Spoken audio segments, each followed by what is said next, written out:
Yazi kunendaba eyake yabuzwa ubaba uMkhwanazi. Ngangene nje ku-live wakhe ngamfica edingida lolu daba. Ubaba uMkhwanazi angazi uma bani mapatanisa umphathanisi lapho nje. Kodwa ngiyaqoqa ukuthi la ngiphamisa ukuthi ubaba uMkhwanazi. Uthi ubaba uMkhwanazi asithini uhleli nje ekhaya awusebenzi. Uhlele ekhaya awusebenzi, izinto azihlangani, akuvuma toho, akuvuki lutho.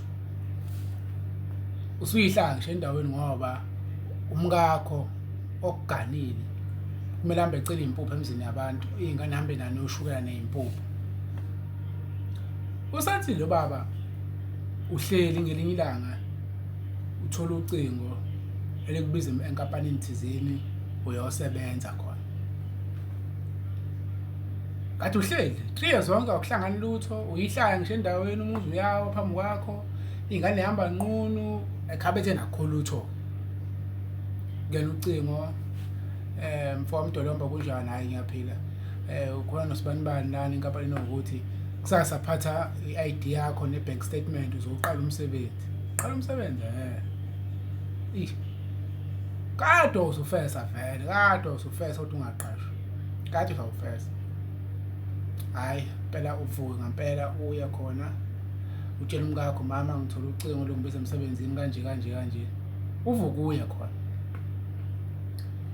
Mawufika lapha, hayi ngempela wamukeza lezi right, ubhaliswe yonke into, ube right uqala ukusebenza.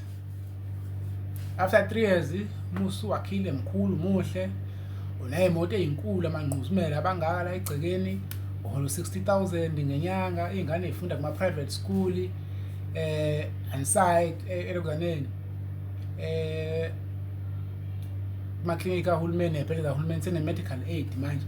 Yabo ufuyile usunenkomo, impilo ihamba kahle nje si right. Bese ukuthi later udiscover ukuthi njengoba usemsebenzini nje umkakho, umfazi wakho wenkoma wezingane zakho okuganile wahambatha nemanager lapho ukuze wena uthole umsebenzi. Wabuka isimo nje sasekhaya, waya kule manager athi ngicela ungithathele ubaba wakwami kade ehlele ekhaya engasebenzi. Ngicela ukuthi umfake emsebenzini, ngizokwenza noma yini. Yathi manager hayi asimbatheni, ngizomfaka ubaba wakhe emsebenzini. Ngangempela wangena wena 3 years later. Impilo right manje uhola 60,000, impilo ihlangene, awushodi ngalutho. Uzothola ukuthi umkakho wahamba nemanager. Ungenze njani? Ngithela umbuzo ake ngibuze nami ngoba khona kwakhulunywa noma insizwa zengafuni ukuphela obala phela. Singena iphuma otshanini, singena iphuma.